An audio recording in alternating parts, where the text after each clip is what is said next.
let's move from South Africa to Zimbabwe. Yes. Bolu, yes. what is up? The name of the country is hard to pronounce. Why should they be having problems again? Zimbabwe. It's actually quite easy for me, Sha. Yeah, but before I go to Zimbabwe, I just want to go back to South Africa for a brief moment and just someone made a comment on something I spoke about in the last podcast. I think, yeah, I said something about Netflix and I mentioned One Piece, right, as a South African movie that was getting a very huge funding. So that was an error. One Piece is being shot in South Africa, but it's not exactly a South African movie. So thank you very much for catching that. Yeah. So back to Zimbabwe now. Landed. All right. So in Zimbabwe, I'm sure if you follow global news or even if you don't, Zimbabwe has been suffering from hyperinflation for some time. Their currency devalued to an extent where, like, I mean, when a country has a billion, a note that says 1 billion, right? You know something is really wrong. So what Zimbabwe is trying to do now is to peg its currency to a gold-backed digital currency, right? So they want to create a digital currency, is Zimbabwean digital currency that is backed by gold, right? This essentially means that that currency's value is dependent on the value of gold, right? So it is basically what you see stable coins doing. So when they call stable coins are backed by different things, right? So if you want something to remain to stay in a particular value, to remain as to keep that value, you need to back it with something strong. So if you want something to have the value of the US dollar, you need to back it with the US dollar. So if I'm issuing a certain digital currency and I say one of these things is equal to $1, that means for every currency I'm issuing, I need to have $1, yes, equivalent to back it. So basically how the thing works, right? But the thing is, Zimbabwe would need $100 million worth of gold in circulation.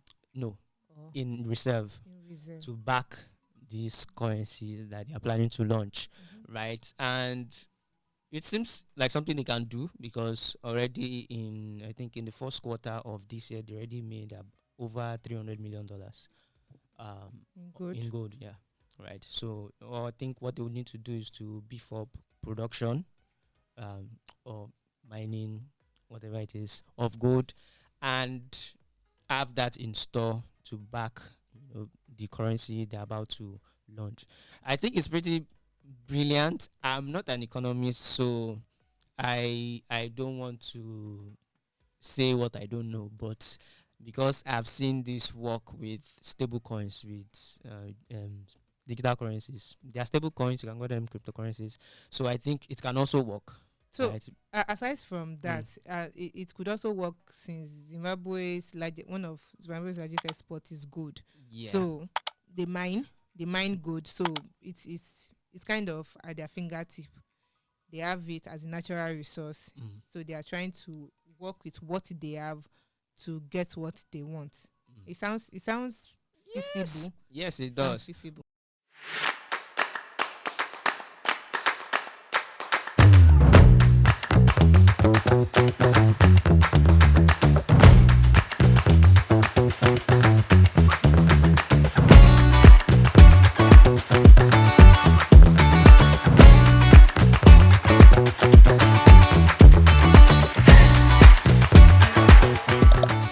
Then, I mean, when we rule out all the theoretical and then we say, oh, it has worked with stable coins, it might work this way, it's also important for us to think about what this could do to the US dollar, because it turns out that Russia is also planning to work with countries that are willing to do this kind of thing, right? Which means it will render they won't have to use the US dollar again, right? And the owners of the US dollar, I do not think will be happy with something like this. And they always have a way. As I don't think it becomes a threat until maybe the largest of the largest economies. I mean, because wait. So what I'm trying to say is that now some economies are large. They are backed by the US. Their currencies are backed by the US dollars. Yes. Okay. And the US has like a leverage on them. They probably have loans they have to pay back to the US. So they cannot make that kind of decision. True. Yes. True. So maybe the US should not worry yet. Zimbabwe. No, we get the US. Okay. True though. But I'm just trying to say that maybe it's not something to worry about. Maybe it's not yet a cause for alarm.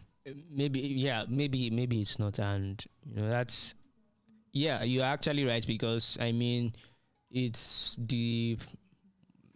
is the reserve currency for many countries, and that is not something that will change overnight. But then, if it will change, it also happen gradually. It will happen. True. So just need to see it. Yeah, they need to nip economics it in the bud before. Nip it in the bud. Why? Yes, it's not necessary. It's they necessary might for be them a to word power, but it is actually necessary for them to remain the reserve currency, because it helps them with sanctions and things like that. Because a country that has been sanctioned by, say, the US, for example, will not be able to trade with other countries. But then if there's an alternative, right, a very easy alternative, which means they don't have to use there's this particular global system of that makes it possible for countries to send money between countries. SWIFT. So which means you don't have to use all that, right? You can now use something as straightforward as sending USDT to someone. I think we should just wait till it works in an economy. Once it works in that economy, I mean, if it works for Zimbabwe, Nigeria could try something like that. Nigeria has a lot of things, so but still holding it back. So, but that's not a conversation for today.